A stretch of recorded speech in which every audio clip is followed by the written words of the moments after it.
দাদার কাছে এসে দুই ভাই যেন বেশ খুবই খুশি আর কি।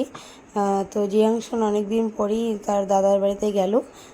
দুই দাদাকে পেয়ে যেমন জিয়াংশন খুশি, তেমনি সন্দেশ আর দিবিথ খুবই খুশি ভাইকে পেয়ে। তো তিন ভাই যে চকলেট খাচ্ছে আর খেলছে। গুড মর্নিং বন্ধুরা, প্রিয়াঙ্কার চ্যানেলে তোমাদের সবাইকে অনেক অনেক ওয়েলকাম। তো এখন ঘড়িতে বাজে সকাল 6:15। আমি ঘুম থেকে উঠেই আগে স্নান করে নিয়েছি, বাসি কিছু কাজ শেষ করে। আর স্নান করে পুজোটা দিয়ে নেব। ফুল তুলছি এখন। পুজো দেওয়ার কারণ একটাই, স্নান করার কারণ একটাই, কারণ আজকে আমরা যাব একখানে আবার কোথায়, আজকে যাব আমি ভোট দিতে। তো ভোট দিব শ্বশুরবাড়িতে, ওখান থেকে আবার দিদির বাড়িতে যাব। তাই এত তাড়াহুড়ো, একটু আগে না গেলে হয়। অনেক দিন পর যাচ্ছি।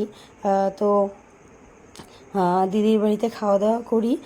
প্রতিবারই শ্বশুরবাড়িতে গেলেই দিদির বাড়িতেই খাওয়া দাওয়া করি।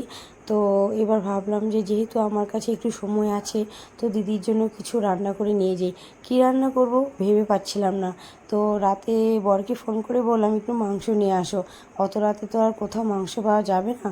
তো বর অনেক কষ্ট করে এক দোকান থেকে মাংস নিয়ে আসছে, চিকেন। তো সেটাকে আমি পরিষ্কার করে ফ্রিজে রাখছিলাম, এটা এখন রান্না করব। তো এখন বাজে পুজো টুজো দিয়ে, এখন ঘুরতে 7টা বাজে, আমি রান্নাঘরে চলে আসব।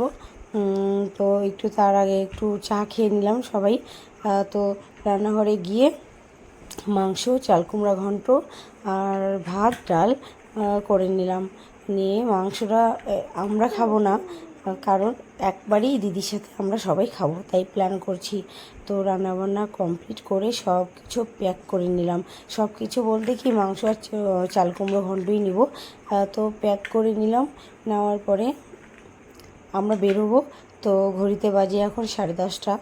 তো বেরোনোর আগে আমি কিছু জামা কাপড় গুছিয়ে নিচ্ছি ছেলের জন্য, কারণ ছেলে তো আবার যদি থাকে, এখন খুবই ঘুম পেয়ে গেছে আমার।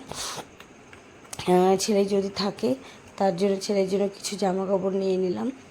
আর ভিডিওটা যদিও এটা মানে ভোট দেওয়ার একদিন পরেই আমি এটাকে ভয়েস দিচ্ছি, কারণ সময় পাইনি। আমরা গেছিলাম সোজা ভোট দিয়ে দিদির বাড়ি গিয়ে খাওয়া দাওয়া করে চলে গেছি জিয়াঙ্কের মামার বাড়ি, মানে আমার বাপের বাড়ি।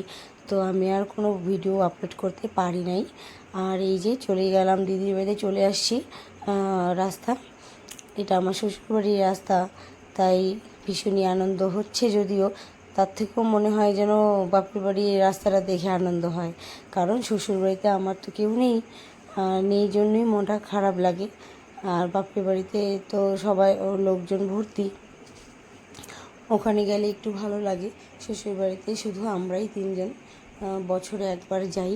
তো বাপের বাড়িতে চলে আসলাম। আর জিয়াংশন এই যে টোটোতে বসে খাচ্ছে, ও ভীষণই খুশি, কখন যাবে মামুর বাড়ি, কখন যাবে।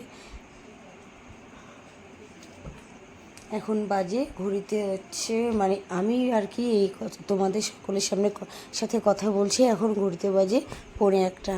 খুবই ঘুম পাচ্ছে, তবুও কী করব, ভয়েস দিতে হচ্ছে, এডিটিং করতে হবে। তো 1:45 বাজে। আমি ভীষণই খুশি, হাসছিলাম, কারণ অনেক দিন পর যাচ্ছি বাপের বাড়িতে। তো বৌদি রান্না করলো আমাদের জন্য ঘুগনি। তো টাটা, বাই বাই, পরে দেখা।